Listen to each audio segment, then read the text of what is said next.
So this will be the hardest workout I think the hardest workout they've done.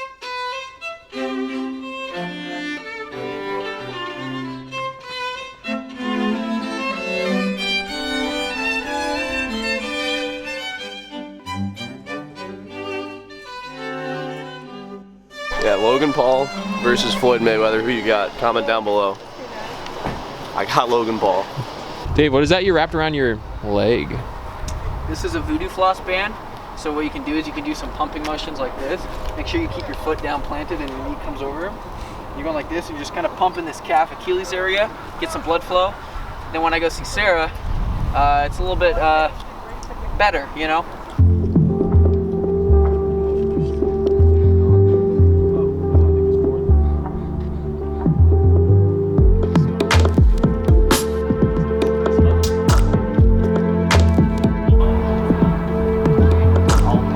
Catch the guys when they come on their second loop.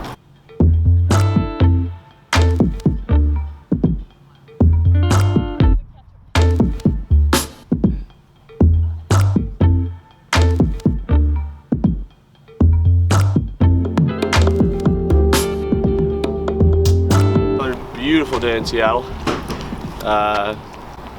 Something you want to say the workout to the camera? Oh, you're asking the wrong guy, dude. Do you know it? No, I think we're doing 300s. You should ask somebody else. Yeah. Okay. I'll figure it out as we go along. The girls got the high house for this next Albuquerque trip, and these guys are so pissed. People are just annoyed they have to live with me. That's what it comes down to. I mean, that would be pretty terrible too. I mean, I'm basically living with you all. What shoes are those, man? These are the Hyperion. I think they're just called the Hyperions. Made by Brooks. But yeah, you feel your foot more in this shoe, so I kind of like it more for this work. It's firmer, lower to the ground. Yeah, exactly. Yeah. Do you want to say the workout to the camera, Danny, after you just did it? Well, I didn't do it. I did something similar. We have 3 different workouts today. So we have a couple people have some really basic speed endurance stuff, so like 6.4s and then 6.2s. Drew and Nia just have straight 2s with 90-second rest. The other crew, like the Milers, Spencer, Miler 5K people, the 2 Alleys, so like the distance folks, have 4 to 5 sets of 300 at like about 3K pace and then 100 jog of 30-35. So they'll do anywhere from like 16 to 20 of those. So this will be the hardest workout I think the hardest workout they've done. Part of that's more of like they haven't gone like hard. They've done some quality stuff, but not intense at all. So this is our first time, I think on the track doing something that's going to be a little bit tough mentally. We're hopefully 7-8 weeks away from the first race of the year. So it'll be a good introduction and everything. Alio. Hello. Just the standard footage of me coming out of the porta potty. Why do you guys put this banter in? I don't use it. You can use bits and pieces. Chop it up to make it look like something funny happened.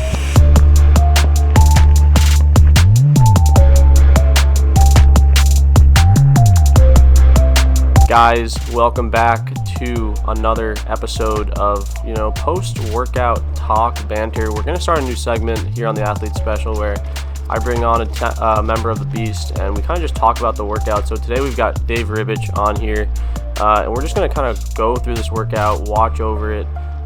You guys know what it was. It was 5 by 4 by 300. Pretty difficult workout. But good to have you on here, Dave. Any opening remarks at the start of this workout? I mean, yeah, this is something that we typically do early in the fall in terms of like aerobic capacity on-off track work. We've never done something to this level, so it was kind of exciting to be on the track for a long duration and work with the team. I mean, this group of guys is very different in terms of their specialties. You have like Henry and Josh who can really drop down into the 800 and run a really quick time, but then Isaac and I kind of build up the aerobic capacity. It's not to discredit Josh's 13:28 or Henry's 13:32, but this is like a really good balanced workout where when we start to struggle on the speed aspect, we help them in the aerobic and vice versa. So I think this is, what set is this? Like set 2? Set 3? This is, we're just first set right here. Oh, first set. Wow, we already look like we're dying.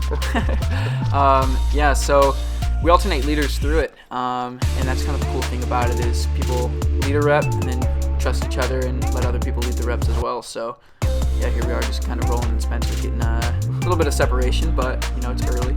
Yeah, I was hurting a lot after that first rep. You only get 30-second rest. You kind of see us jogging right there.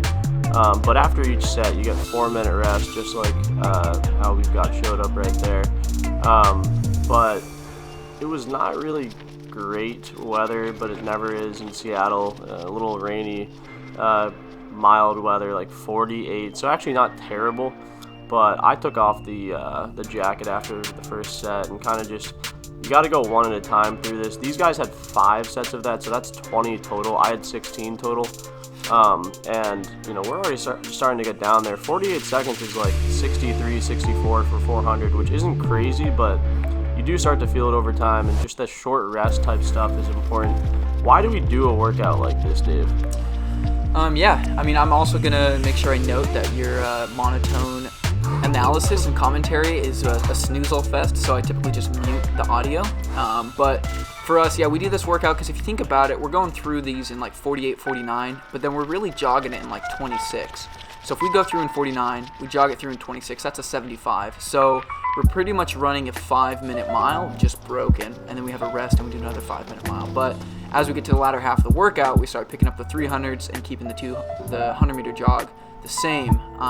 But we do this workout just to kind of build strength because, working on tired legs, it's not like we're tapering for a time trial in 2 weeks, even though we have one. We're just kind of working through this because tired legs pay the bills. And so we're kind of working here again. Josh, thankfully, was starting to lead some reps after trying to get into the rhythm because this is a rhythm workout. And if you come into this workout feeling a bit off, it's going to take a couple reps or sets to dial it in and feel like you can do something about it.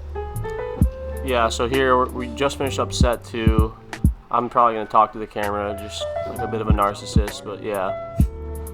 He's talking about how his checkered sleeves, he's saying, I'm playing chess while these boys are playing checkers. And then he's like, I'm going to lead this rep for the boys, and starts taking off in full sprint. But yeah, the single file train is something cool, and I think something to note as well. I know this audience is very high school driven. All these guys in this rep are from very different backgrounds. You have Isaac Yorks, who ran 4.4 in high school. You have Henry, who qualified for Dream Mile and all those things. You have Josh Kerr. When he was 18, he ran 3:59 at New Mexico. I ran 4:28 as a senior in high school. But then you expand into the collegiate programming, and all these guys came from different programs. Henry went to Virginia, was an NCAA mile champion. Isaac never won an NCAA title, but still ran 3:53 and qualified for the Olympic trials in 2016. Josh was the only athlete to repeat indoor miles, I believe, in some time as well, win the outdoor 1,500 meters. And so he set the collegiate record in the 1,500 meters. I was a Division II athlete out of Western Oregon. I mean, all our backgrounds are different. Spencer went to Georgetown. You know that. You started watching the videos early.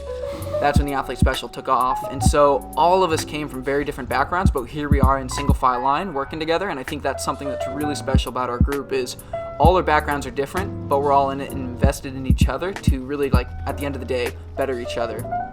Yeah, and I'm not just sandbagging or trying to get in the good graces when I say it's definitely a pleasure working out with these guys.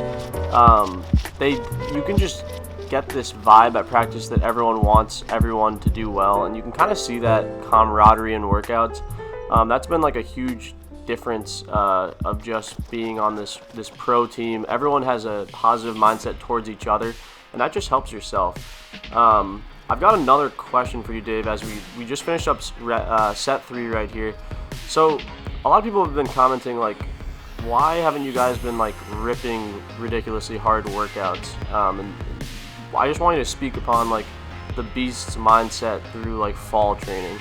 Yeah, I mean, like, Danny's very mindful. I mean, Danny's one of those coaches where he's not thinking about today, he's not thinking about tomorrow.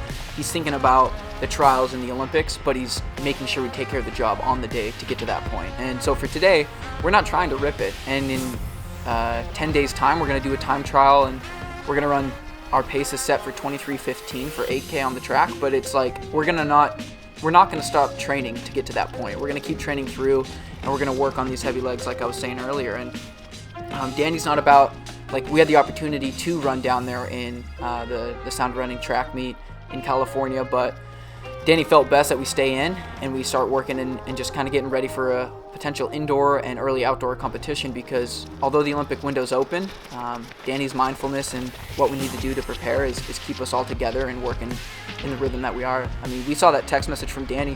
He said it's not a coincidence that all 11 of you had a good workout. You know, we're all on the same page working together, and that's guys and girls across. So whatever Danny's doing and whatever Danny's directing us in, it's going in the right direction. So I'm excited to see when altitude comes and when these races kick off, the success that comes along with it. Yeah. So last rep for me right now, I'm excited about getting through. I think, you know, just having guys like Dave and Josh and, you know, Henry and Isaac, everyone in this group was saying, hey, just tuck in, finish this thing up strong. I closed in 46. That was hype for me. And yeah, overall, great workout. That might have been the best workout I've had here. That was fun. I got one more set, but they definitely helped me get through the last one, so that was fun. Good job. Fastest set was the last one? Definitely. Yeah, because it went, Henry let it off with 47 flat, and then it was 46, and then Isaac at 45. It's hard. Yeah, it was good. Well, we got to recover off of it, so next Friday goes well. That was your best workout. Yeah. For sure. It's really fun when it kind of comes back.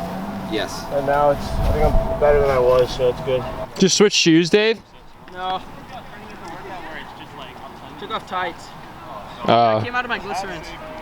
I don't always show the other guys when they're doing their last set because it's all about me at the end of the day, but here is set 5. How did you feel on this set? You guys look so easy out here. I think that's what people need to get excited about. You guys are all so quietly fit, and like, people are running fast right now, but like, how did you feel in the end of this workout? Yeah, I mean, I think the coolest part about this was we had 4 300s left and there was 4 of us left on the line, so we all knew our responsibility. And you saw Isaac lead the rep, and then he tucks in the very back. Henry's leading the rep, and then after this rep, he'll tuck in the back and Josh will take the lead. I mean, we're starting to close down these reps. And see, now look at that. Josh is in the lead, I'm in second, Isaac's in third, Henry's in fourth. We're working together, and we know at the end of the day, like, in a 1500, if 3 people make that team, and Brandon, Henry, Isaac, and I are all fighting for that spot, like, that's the hope. That, I mean, perfect world, we sweep that top 4. But we're working together, and we're not going to be able to accomplish our goals individually, so being able to trust each other's teammates and lead reps and trust reps is all what it's about. And yeah, this was a 44-2, and we all wanted to finish fast. When we were coming in with 200, I didn't even want to check the split because I could start hearing some footsteps, and I was like, these guys are ready to rip. And so I was like, I'm not going to get passed up on the end. And then here's the cameraman. You never get to see this guy, and you never get to think. But when this guy approached us after the workout, I legit thought this was the principal coming to kick us off the track, because he walks out there looking like he just got out of an earth science class, and he's, you know, stepping out into the rain, monitoring the weather from his weather dial on top of the roof, and thinks, who are these people on our track? It's Will. Is that how long I lasted in bed for the first time? That's what that tattoo is? Yeah. No, are you filming? Yeah.